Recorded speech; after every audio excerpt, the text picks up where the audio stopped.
welcome to Disastrous History. And just to get it out of the way, we're going to talk about it. The new EF5 tornado that was just announced today. The Enderlin, North Dakota tornado that happened between the time of 11:02 p.m. and 11:21 p.m. on June 20th, 2025. Now, this is the first high-rating tornado. Specifically, there was an F5 tornado in North Dakota in 1957 that struck Fargo. It is the first F5 or EF5 in North Dakota since then. It is also the shortest lived tornado or EF5 tornado on record, having only lasted 19 minutes and only traveling about 12 miles. It ended up being about a mile wide at its peak, and it is the northernmost occurring EF5 tornado ever recorded. There was an F5 tornado in Manitoba in 2007, but Canada had not switched to the enhanced Fujita scale at that time. So Enderlin takes the cake for northernmost EF5 tornado.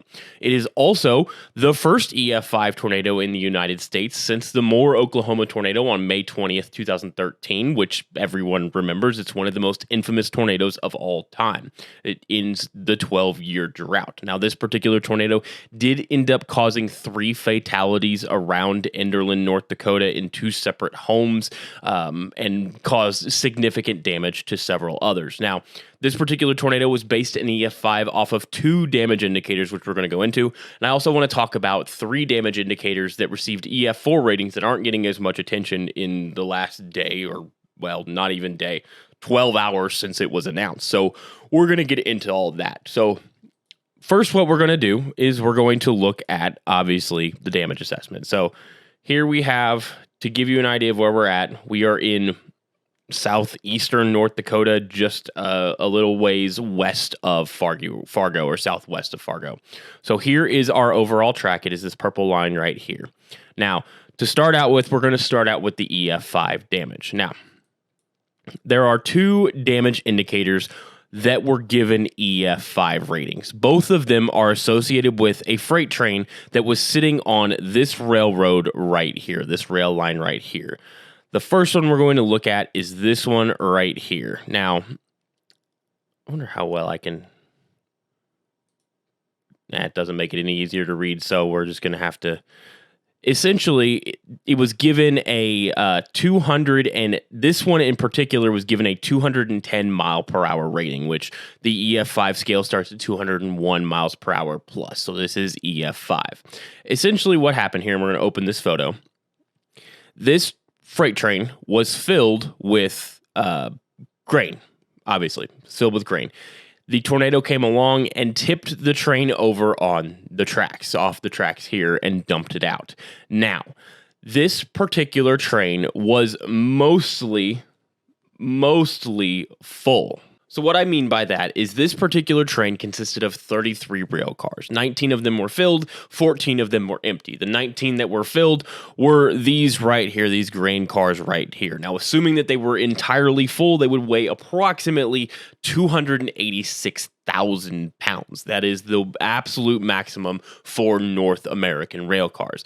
The empty cars consisted of these tank cars you see right here that weigh approximately 72,000 pounds. Now, as evidenced by the fact that they have been derailed off the track and these have been moved away from the track itself, indicates that there was a significant wind event here.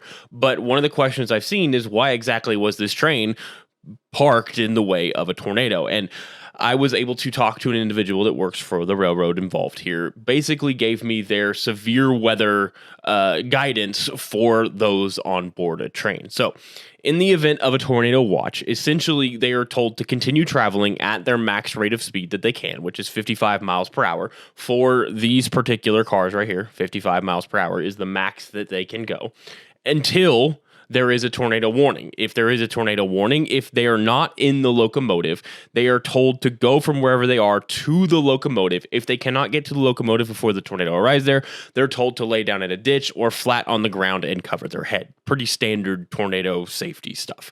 Locomotives weigh a lot, so they are generally considered a safe location for those on the trains. Now, that explains why they were stopped. Tornado warning. One of the things with this particular train is that when you have a certain amount of wind speed, there are essentially, if you have it over 70 miles per hour for this particular type of train, so they receive all of their weather updates from the AccuWeather Enterprise, which is the business subscription for AccuWeather for major businesses. So this railroad receives all of their weather warnings from AccuWeather. If they have a weather warning that is higher than 70 miles per hour, then these particular trains have to stop where they are and wait for the wind to pass or it to drop low enough that they can continue on their way. Essentially, there is a table that says, okay, if you are a full train, which this one is, you can continue at 55 miles per hour until the wind is over 70 miles per hour. If it's an unloaded train, it drops because when you have significantly more weight in it, it's significantly harder to tip the train over. And most trains are very bottom heavy. They don't have a lot of weight up top. Most of it is centered at the bottom, specifically so they don't tip over as easily. Makes complete sense. So that's why this particular train was here. But what is the EF5 damage indicator here? Now, if we go back here and look, it was in this train derailment location that EF5 damage intensity was noted with greater than 210 mile per hour winds listed officially for this tornado. Extensive collaboration with wind damage experts provided forensic analysis for the train damage that occurred with this tornado. These analyses estimate potential wind speed of approximately 230 mile per hour are needed to completely overturn a fully loaded grain copper car. So what they're saying is that in collaboration with another entity, basically a Western university in Canada, they need approximately 230 mile per hour winds to be able to turn over these rail cars here. We're going to exclude this one for now, and we're excluding these for now. We'll talk about them in a minute. We are specifically focusing on these rail cars right here, as well as this one back here that you can't quite see. These require 230 mile per hour winds to tip over. Now, that seems fair. I have no issue with this particular analysis. It's 286,000 pounds, makes complete sense. The issue that's going to come up with this particular EF5 rating is that trains being tipped over is a non-standard damage indicator. And in the past, there have been numerous tornadoes that have done similar damage to this that did not get rated at this EF5 level because they did not use non-standard damage indicators, non-standard degrees of damage. This is not, trains being derailed is not a damage indicator. Most damage indicators are buildings and trees and freestanding poles and things like that. Vehicles of all sorts are not generally taken into account for tornadoes. So this is an interesting thing that they have decided to do. I don't disagree with it at all. It's just, it'll be interesting to see how the reaction is to this. Now, that's this one. This is the first, because there's two EF5 damage indicators. This damage indicator solely focuses, this is 230 mile an hour. They put it at 210 miles per hour, but they say 230 miles per hour to tip over these fully loaded grain cars. Now, the other damage indicator that needs to be discussed is this one. That is the other rail cars that are in that photo. So we're going to open the photo and we're going to look at it. So the previous photo shows these four right here. Those four right there. Those are the ones that are tipped over. That is the previous EF5 indicator. The next EF5 indicator is going to be these four rail cars right here and this one sitting back here in the field. Now, they used a specific study to give this EF5 rating.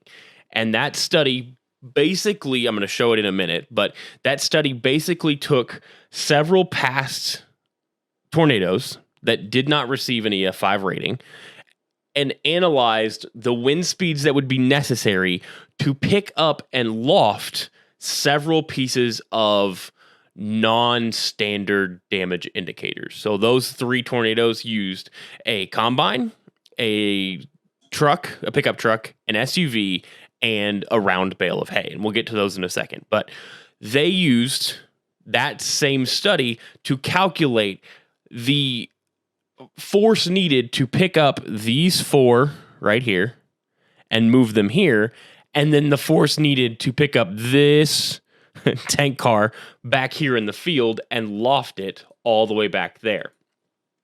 Now, this one right here was obviously full. That has grain in it. These 3 right here and this one back here in the field were all empty, all weigh approximately 72,000 pounds. So if we go back and we look at our full analysis of the damage indicator, the tornadoes derailed 33 tank cars, included 19 fully loaded grain hopper cars and 14 empty tanker cars, mainly tipped from the track, which you can see well from here is that these were mainly tipped from the track. You can see the rest of the train back here. It is still on the rails back further, but these are tipped over. These have been partially lofted. This one has been full on lofted and tossed out into the field. So if we go back here, included in the derail cars were 1 filled grain car, 286,000 pounds, and 4 empty tanker cars, 72,000 pounds, that were pulled into a field away from the track. One of the tanker cars was tossed 600 to 1,000 feet from the track and an estimated 475 feet from the distance of the previous tanker car it was attached to before being pulled off of the track. Wheel sets detached near the points from which the cars were derailed from the track. It was in this train derailment location that EF5 damage intensity was noted with greater than 210 mile per hour wind speeds officially for this tornado. Extensive collaboration, blah, blah, blah, blah, blah. Collaboration with the Northern Tornadoes Project at Western University's Canadian Severe Storms Laboratory estimated a potential wind speed of 119 meters per second, greater than 266 miles per hour, to loft the empty tanker car 475 feet, using similar calculations performed in estimating wind speeds in tornado using debris trajectories of large compact objects. The study published found that large compact objects lofted greater than 50 meters indicate EF5 intensity winds. The Enderlin train cars were nearly 2 times farther than the EF5 threshold distance and approximately 4 times heavier than the heaviest object modeled in the study. Now, just like I just said, it was a combine, an SUV, a pickup truck, and a round bale of hay. Words are hard sometimes. So if we look at this photo again, you can see on the ground right here, you can see drag marks from this tanker car right here. You can see drag marks from it right here. You can see drag marks here. And you can see there are some drag marks through the grass here. So these were likely not fully lofted. They were probably picked up a little bit and dragged across the ground, but they were probably still relatively close. The issue becomes this one way back here. If you notice, because this one would have been attached right here. So this train car would have been right here. If you'll notice, there is no drag marks from here all the way through. There's one that lines up to the front of this, which would have been the front of this tanker right here, but there are no drag marks here.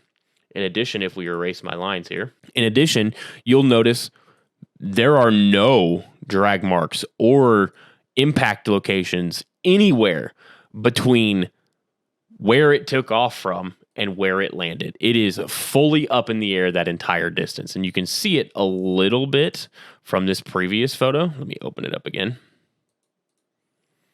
No, you can't. I thought it was zoomed out farther. Damn. But there are no drag marks. So this particular rail car was fully lofted from where it started to where it ended. It never touched the ground, which is wild. That is 72,000 pounds flying through the air. That is 36 tons flying through the air and never touching the ground. So this is why it got the EF5 damage indicator, because again, 72,000 pounds never touching the ground. That is some wild wind speed. Now, again, the issue is going to be, this is a non-standard damage indicator. Trains are not a part of the EF5 scale officially. This is essentially labeled as other damage. Now, there have been numerous tornadoes in the past that say, could have used other damage indicators and they didn't, which is probably going to end up causing a lot of arguments as this tornado is looked at, the damage from this tornado is looked at, and then it's gone back to compare to other tornadoes in the past. In fact, the Joplin tornado in 2011 that received an EF5 rating originally was given the EF5 rating based on a non-standard damage indicator. It was the parking stops at the hospital that were ripped out of the ground and was indicated to be at least 215 miles per hour, if I remember correctly. And that one was studied extensively by the American Society of Civil Engineers, who basically determined that they believed that that could happen at a much lower wind speed, and it called into question the EF5 rating. Now, I don't particularly think that's going to happen in this situation because, really, but it is a thing that could happen. I think the biggest thing that's going to happen is there's going to be a lot of going back to previous tornadoes and saying, if this one is an EF5, why was this one not an EF5? And part of that is going to be that the study in question, which is right here, estimating wind speeds in tornadoes using debris trajectories of large compact objects, was only released in April of 2024. So they likely would have known about it prior to that, but was released and accepted in April 2024, early May 2024. So that hasn't fully been analyzed, and I don't really believe they're going to go back and upgrade any tornadoes. They might, but I doubt it. Now, the important part of this, now, it's all important, but to narrow down the very heavy reading, the first one that they looked at was this combine right here.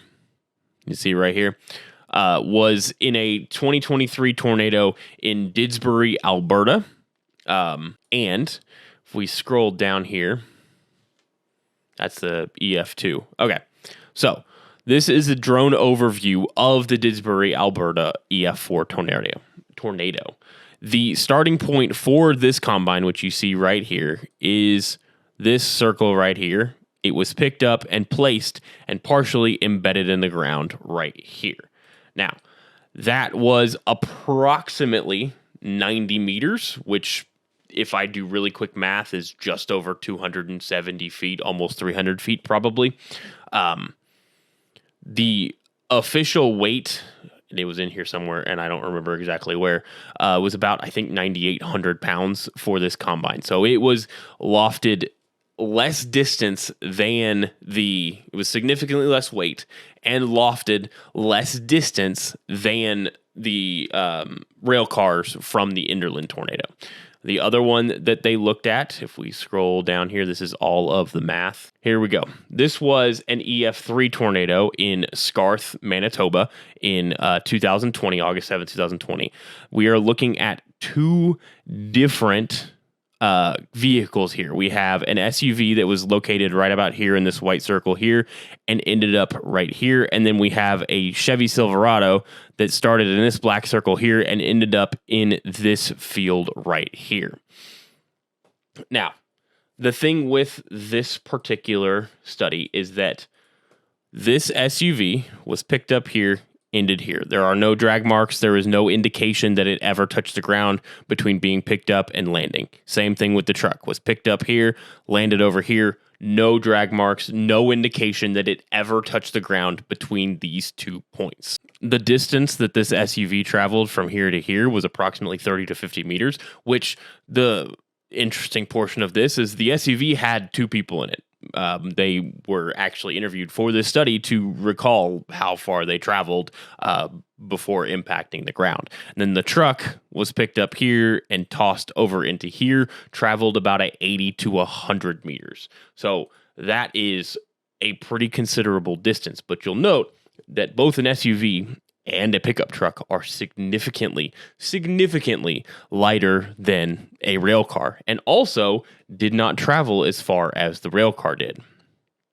If we scroll down here a little bit more, the photos of the round bales are a little bit more difficult because a lot of these round bales were picked up and then launched into a lake and then washed back on shore during the tornado in Manitoba that caused this damage, but the majority of them were lofted about 50 to 100 meters. And what I mean by lofted is essentially they are picked up and tossed without ever touching the ground. You can see, so these red circles right here, this one here, this one here, this one here, and this one here were all locations where the hay bales were originally. You can see Lake Manitoba over here. This is the water right here. And then down here is where 2 of the hay bales landed, and then several more landed over here in the water. Now, they were lofted an unknown distance into the water because obviously you can't measure how far something lands in water because it's simply not possible unless you have video evidence of it, and they unfortunately don't. But the estimation is that they went approximately 80 to 100 meters. Again, hay bales, very heavy, not nearly as heavy as a rail car, and not lofted nearly as far. So, what is the conclusion of this particular study? Essentially, was trying to determine what the necessary wind speed would be for these items to be lofted as far as they were. And so, they come up with this particular graph right here. Let me zoom in. Whoa, zoomed in too far. So, what we're looking at here is we're looking at multiple different things. Number one, this gray area from here to here is the EF3 range. This is in meters per second. This is the EF3 range. From this line to here is EF4, and everything past is EF5. So that is what the gray boxes indicate. These dotted lines right here are the ratings that each tornado received at their respective wind speeds. So the Scarth tornado received an EF3, and then the Didsbury and Alonza tornado both received an EF4.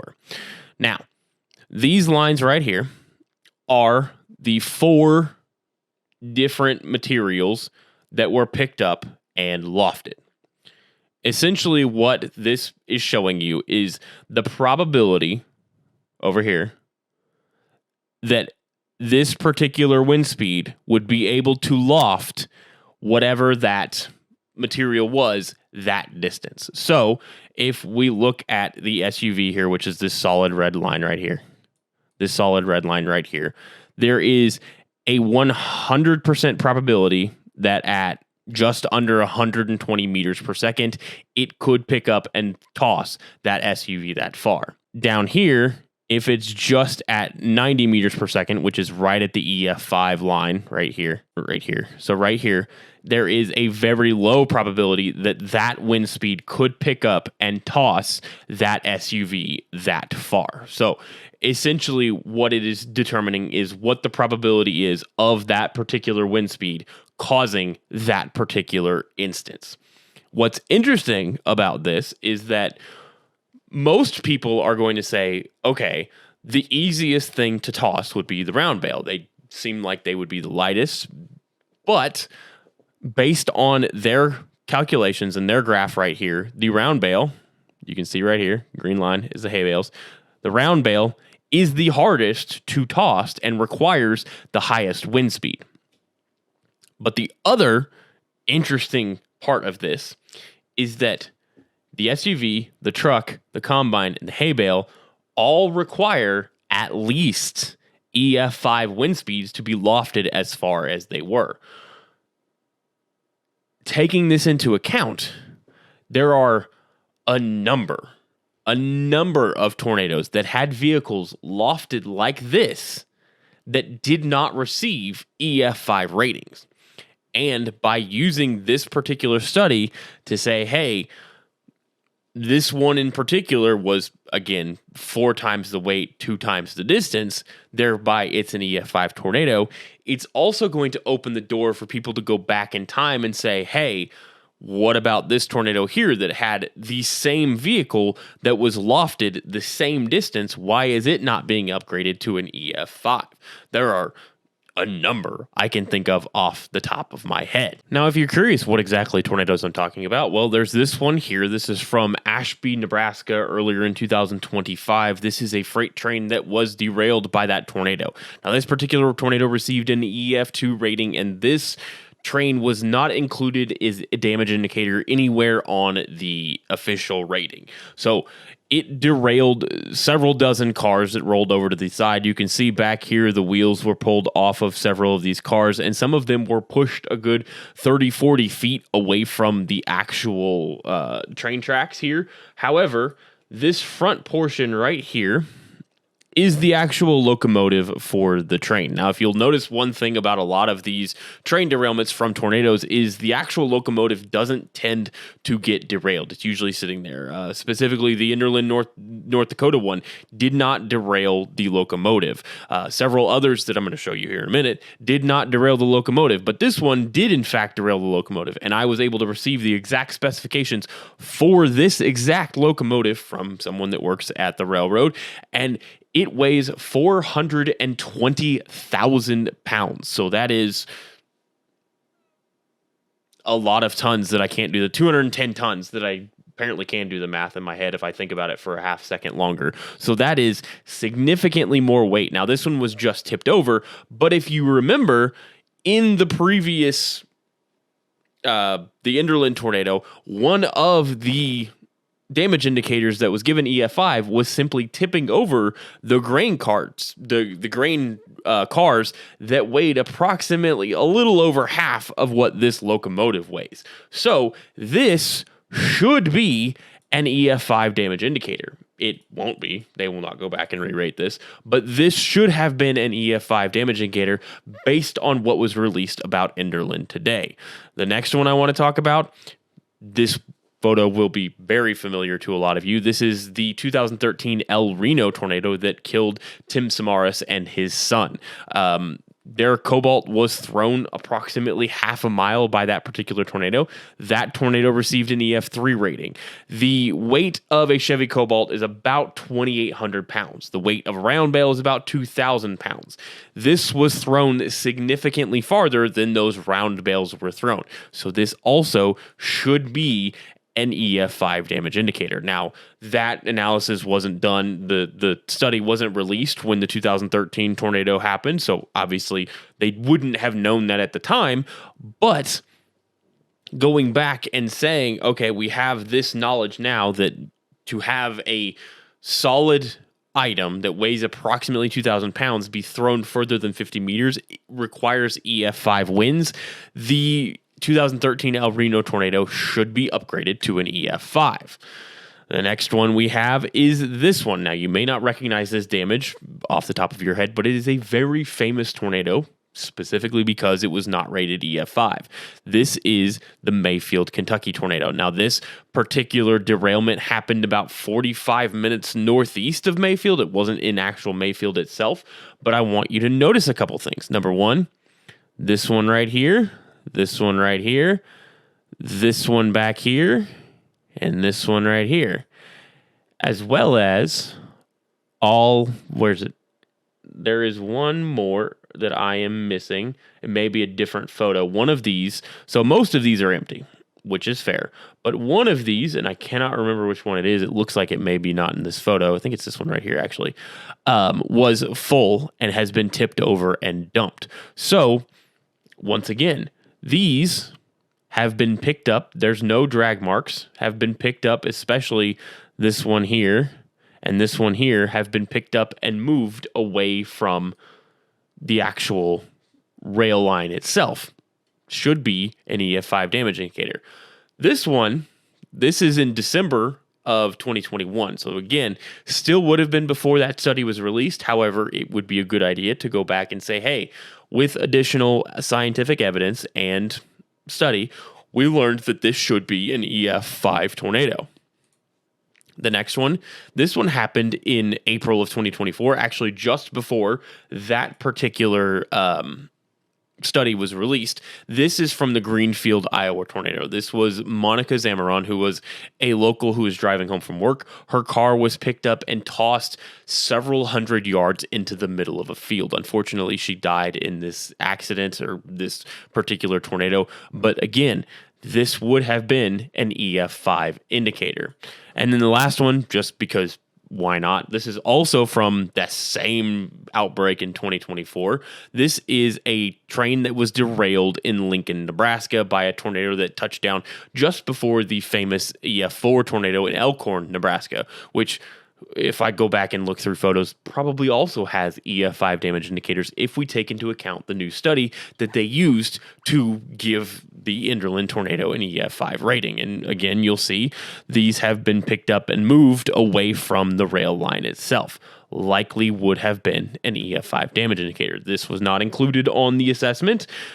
Again, would have been before the actual study was released, but should be a EF5 damage indicator. This original one, this one happened in 2025.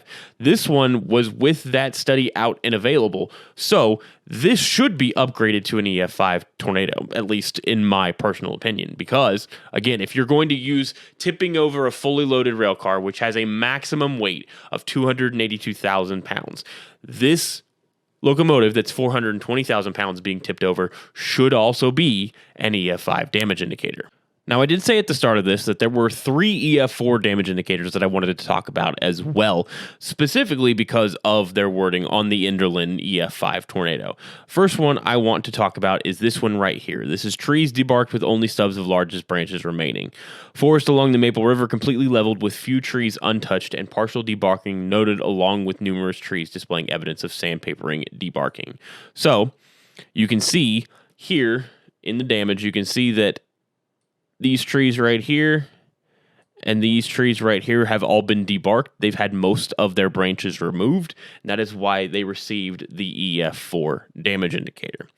In addition, if we move further up here, we have destruction of engineered and or well-constructed residence slabs swept clean, but it only got a 180 mile-an-hour wind speed.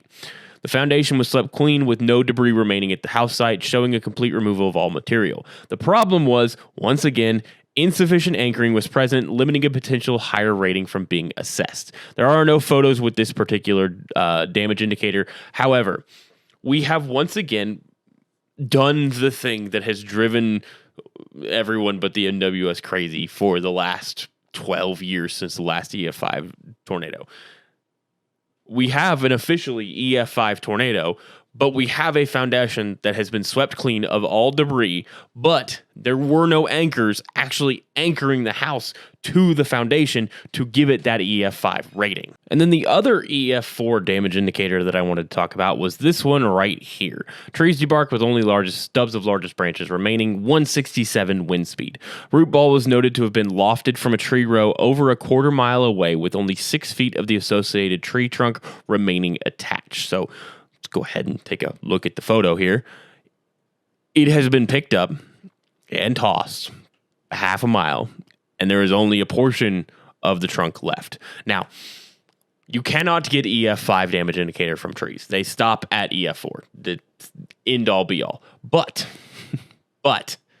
if you were going to give an EF5 damage indicator to a tree, it would be this one. This has been picked up and lofted. Now, I don't know how much this would weigh, and I can't imagine the part of the study that we're discussing in this video at length, and also part of the reasoning for assigning an EF5 to the freight train is because there are specific debris types associated with tornadoes. There's essentially spear-shaped ones, which is tree branches, 2x4s, trees themselves, things like that. And then sheets, which is, sheet metal, plywood, stuff like that. And then there are solid materials that don't really fall into those two categories, which is, cars, trains, things like that. I would assume that this would fall under that rod category is basically how they determine it. It's essentially a rod. I would assume that this tree would fall under that rod category. However, I could entertain an argument that it is not, because it has the root ball and it is likely incredibly heavy. Do I think necessarily that they would go out that far on a limb? No. I'm honestly a little shocked they went that far out on a limb on the train derailment. totally agree with it. Not at all arguing against it being an EF5 damage indicator. Just a little shocked that that was the thing that they decided to end the drought with, especially considering all of the previous tornadoes that we've had that potentially could have been EF5s. Specifically thinking about Valonia, where it literally says this was likely EF5 damage, but we don't know because we don't know if it was caused by debris or by the wind. That one, I'm a little shocked that Enderlin is the one that they went with for the EF5. I was speechless this morning when I read it. But if we were to make a tree an EF5 damage indicator, I could absolutely see this being the one that we end up that would end up being it. And with that, we've reached the end of this. I'm sure there's going to be a lot more analysis coming out about this particular tornado and what it means for tornadoes of both the past and in the future. You're looking at the damage indicator for the latest EF5 tornado in Enderlin, North Dakota. And as always, if you liked it, subscribe, comment, let me know what you think. And as always, stay safe and remember to check your smoke detector batteries.